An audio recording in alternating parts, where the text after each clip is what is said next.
the way that I read this is it sounds very much like chess.com is going to basically have like a 50-page manifesto that they're going to put out. FIDE to launch an investigation into Carlsen and Niemann.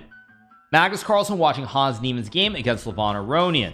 FIDE confirms they will launch an investigation into Magnus Carlsen and Hans Niemann after the scandal that has dominated the chess world and gathered worldwide attention in recent weeks. The news was broken by German news portal T-Online today and later confirmed by FIDE. Klaus Deventer, a member of FIDE's Fair Play Commission, the FPL, told the site, "Are there enough facts to justify an allegation of cheating?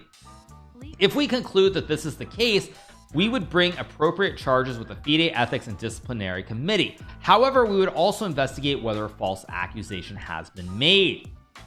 The FPL Commission, which consists of 12 members, will form a panel of 3 members, having the possibility to call for a consultation with external experts wherever analysis is required. The members of the panel are expected to be finalized in a matter of days. The focus of the investigation would be twofold: checking Magnus Carlsen's claim of alleged cheating by Hans Niemann and the latter's own statement regarding online cheating, FIDE says. Wait a second. Wait a second. I have to try and understand. So wait, focus investigation would be twofold: checking Magnus Carlsen's claim of alleged cheating by Hans Niemann and the latter's own statement regarding online cheating, FIDE says. But it's sort of two different things, isn't it?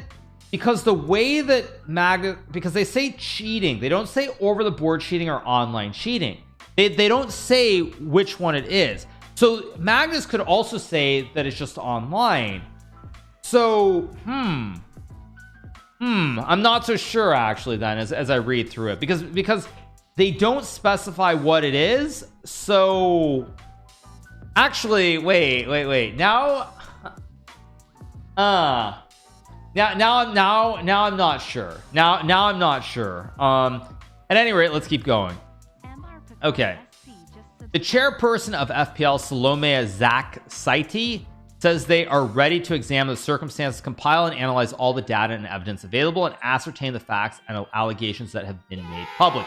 Now, one thing I'm sure there's I hope there's more that's going to be said, but one thing that does very slightly concern me as I look at this. Well, it says it consists of 12 members, but right now I've only seen two names. Now I've seen this name, Klaus Deventer. I believe I know who this is. I do not believe that he is a GM. And Salome Zaksaite, I have not heard this name either. So I do hope that at least in terms of what the committee is, there are going to be members who are top level grandmasters. So that is one thing that stands out to me just a little bit. Now, again, I assume, well, actually, I don't know. I mean, is it going to be public or not public even? Like, I don't even know what it's going to be. Like, what is going to be? Are they going to make like the whole committee public? Is it going to be private? What the situation is? Hard to know for sure. So, okay. As I said, in the best interest of the chess community, we would kindly ask the public to refrain from speculations on the outcomes and potential sanctions until all available facts are well considered and a proper investigation is finalized, Zach Stati said.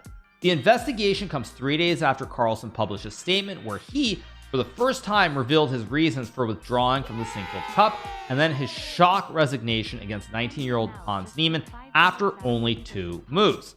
What became clear is that the world champion suspects cheating. Again, this is the million-dollar question. It's not specified what does cheating mean exactly. I believe that Niemann has cheated more and more recently than he has publicly admitted, he said. Carlsen, again, more and more recently does not specify, are we talking about over the board or are we talking about online? Carlsen has received both support among top grandmasters and faced massive criticism for his action and statements. Norwegian Vice President Göran Olen Jansen was unaware of the investigation when speaking to Dagbladet. An investigation is an advantage for all parties, both for Magnus and Niemann. I guess the commission feels pressure to make a decision in the case, he says. I am very curious about the competence of the members of the commission. Also, I don't know who they are, Olen Jansen told NRK. This is exciting legal territory. I don't envy the commission. The FIDE Council's next meeting is October 7th when the Carlsen-Niemann scandal is likely to be discussed. Both Carlsen and Niemann could face suspension. Carlsen for making allegations without evidence, and Niemann if there is sufficient evidence of cheating. Now again, the problem with all of this is they don't specify what that means. That's the problem. It doesn't specify what exactly this means. Does this mean over the board? Does this mean online? What does it mean exactly? So like it sounds like something's being done, but what exactly is being done here? Anyway, okay, where were we? FIDE previously criticized the world champion in a carefully worded statement suggesting there were better ways to handle the situation. However, there was no mention of any sanctions, and FIDE president Arkady Dvorkovich ended the statement by saying the controversy could have a long-term positive effect if tackled properly. Hans Niemann is yet to respond to Carlsen's last statement. He is confirmed for the US Chess Championship that begins on October 4th. Okay. So not a whole lot is actually said in this article in general terms of like what exactly is going to happen or what the panel is. But no, I don't think the way that I see it is that I feel like they're gonna have to sort of separate and make two distinctions, whether we're talking online, whether we're talking over the board. There have to be distinctions here, because at the end of the day, I don't understand how FIDE can investigate when they say, like, for example, you look at Magnus's word, it says more and more cheating. That does not say whether it's online or over the board. So when Magnus says that, or like when Hans made a statement about he cheated twice online, how can you actually find Magnus guilty of anything if he just says he cheated and Hans admitted he cheated online, and you don't specify or there's like no separation between the two? So I feel like this is actually a bit of a big nothing burger in terms of an article. So that's how I read it. That's how I read this. Now again, it'll be interesting to see what exactly is involved. Will like chess.com be involved in this? What exactly is going to happen? Who knows? But it will be interesting to follow for sure. Okay, let's keep going. Next up, we have a tweet from Tarjay. What is this? We have a tweet. Top Indian GM and coach Ramesh Chess on Niemann's game against Aronian. They did not look like human moves. I find them very strange. Levon Aronian, after his loss to Hans Niemann in 21 moves at the Julius Baer Generation Cup 2022, was quoted as saying, Hans played very, very strange moves at some point. What is your view on that? Also, have you had any questions related to Niemann's game versus Pragnanantha?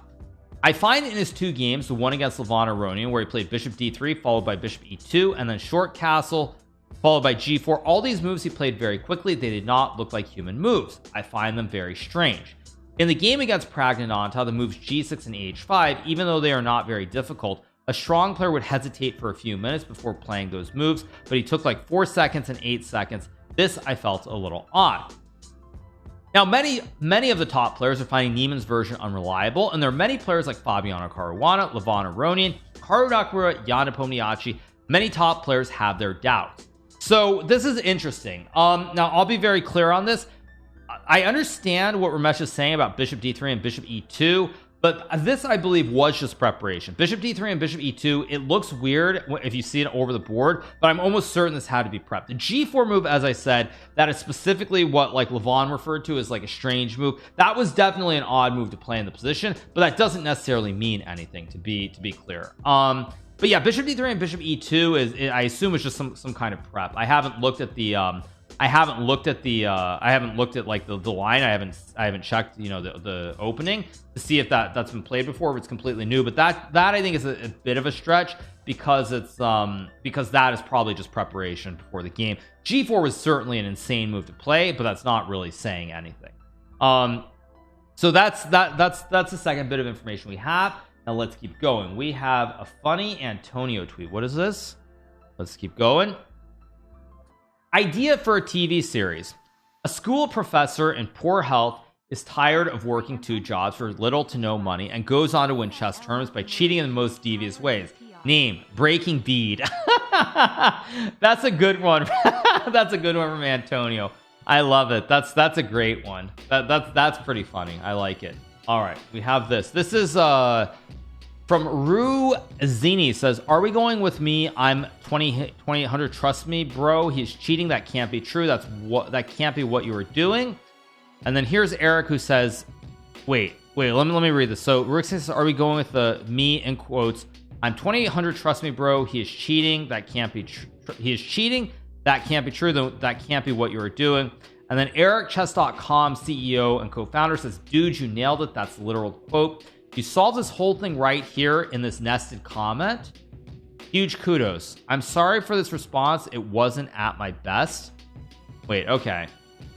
I can understand you must be under a lot of pressure. I believe you're truly working very hard to find solutions for this, but the CEO of a huge company giving sarcastic replies to nobody's at a time when every chess fan is anxious for the very existence of our beloved game leaves a sour taste in my mouth. Magnus Carlsen says, trust me. Chess.com says, trust me. And nobody provides evidence, hints at evidence, or does anything to give us hope that this will be resolved in a worthy manner.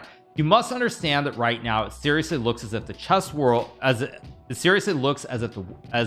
the world chess champion and the biggest and most important chess organization in the world, I believe chess.com does more and is more important for chess than FIDE, are ruining a teenager's career without justifying it. That is pretty scary to us. I hope you understand, and I hope you will find a strong solution to resolve the issue. I'm on your side, really. Just please don't be blind as to what it feels like to be a powerless chess lover these days. Okay. And here is the reply from Eric. Let me scroll down a little bit. We got the reply, which says, I feel you, and I'm sorry. That was not a great response by me. I understand I am viewed and held to a different standard than an average Redditor. My apologies.